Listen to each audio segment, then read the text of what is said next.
سلطان محمد يوسف حاج فرح سلطان بيش سلطان أحمد نوح حاج عبد الله يا عاقل عبد الله علمي oo kamida madax dhaqameedka beelaha garxaajis ee gobolka Togdheer oo shir jaraa'id ku qabtay magaalada Burco ayaa taageero u muujiyay shirkii dhawaanahan warbaahinta haystay in Burco lagu qaban doono shir madax dhaqameedkan ayaa sheegay inuu shirkan ahaan shir siyaasadeed balse uu yahay shir dhaqan oo beelaha wadaaga deegaanadaas ay kaga arinsanayaan dhaqankiisa sidoo kale deegaanadaasi halkaan aanu fadhino waxa aanu ka iclaaminaynaa shir nabadeed hore loogu ballan qaaday oo salaadiintu ay ballan qaaday oo ay sheegeen oo yiraahdeen nabad baanu haynaa reer baa yiri habar jeclo ah garxaajsow nabad baanu idiin haynaa hadalka waan dakhrayaa anigu mumali maayo nabad baanu idiin haynaa way xulgufana waa noo dhixiyeen waxaan idiin sheegayaa nabadda waanu qaadanay waanu gudoomanay cidii ku baaqdayba waanu ka qaadanay waana ku raacsannahay sharna dooni mayno ninka nabadda diidaa meeshuu doon wuxuu yiri ninka nabadda diidaa meeshuu doonaya isaga yaqaana xukuumadda Soomaaliland iyo shacabka Soomaaliland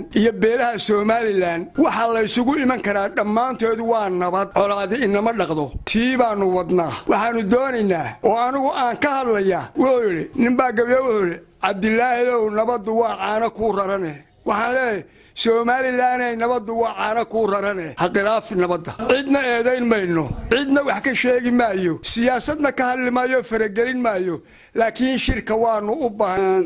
intaba waxaanu ku soo dhaweynaynaa inaan shirkaasi inaanu shir ahayn beelan laga wado iyo mashaakil laga wado laakiin sabab ilaahay waxaanu ka baryaynaa inuu noqdo shirkii mashaakilka iyo balaayada iyo ibtilada iyo dhibtaba daweyn lahaa ee lagaga dawoobi lahaa qof kastoo wax tirsanaya oo labada beelooda marka sidaa darteed cid aanu halkan wax uga jawaabaynaa ma jirto cid aanu wax odhanaynaana ma jirto cid aanu ka caayaynaayo aanu wax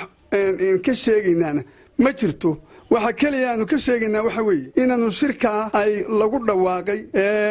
suldaanka guud ee beesha uu ku dhawaaqay inaanu ayidsanahay oo raacsanahay annaguna haddaanu nahay salaadiintii labada gobol inaanu haddee beenkeed ilaahay soo dhaweynayno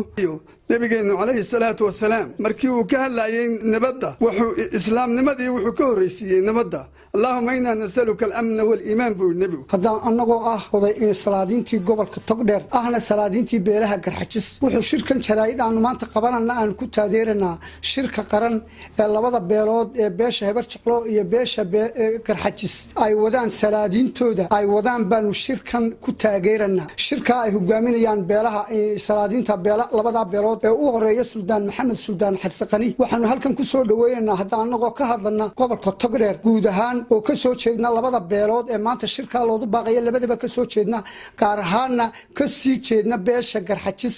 waxaanu soo dhaweeynaa shirka si mugle iyo miisaan labaanu u soo dhaweeynaa shirka waaran ku taageersanahay in salaadiinta wada iyo odayaasha labada beelood in shirkaasi waa shir nabadgelyo waa shir wixii khilaafaada ee labada beelood ka jira lagu xalinayo waa shir wixii qaranka Jumhuriyadda Soomaaliland iyo beelaha reer Soomaaliland ee khilaafaadka jirana marka dambena loo gudbi doono oo iyadana lagu xalin doono waa shir khayr mooyaane aan wax dhibaato u leeyahay qarankan iyo Jumhuriyadda Soomaaliland iyo shacabkiisaba haba yaraatee aanu jirin in odayaasha hadlaya ee ka soo jeeda labada beelood ee gaar ahaan ka hadlaya gobolka Togdheer ee labada dhinac ee barida iyo galbeedka ka hadlay ee shirka yacni cudurgaaka u sameeyay waxaan leenahay waxa shirka lagu xalinaya wixii khilaafaada ee ka jira labada beelood in gaar ahaaneed shirka ceelaf weyn wixii hore dhacayna waxa xaliyay odayada shirka ku dhawaaqay ayaa xaliyay oo galay Shaakir Cabdi Axmed Sab TV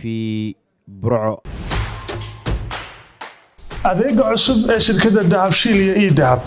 casriyeynta hanaanka cusub ee xawilaadda Dahabshiil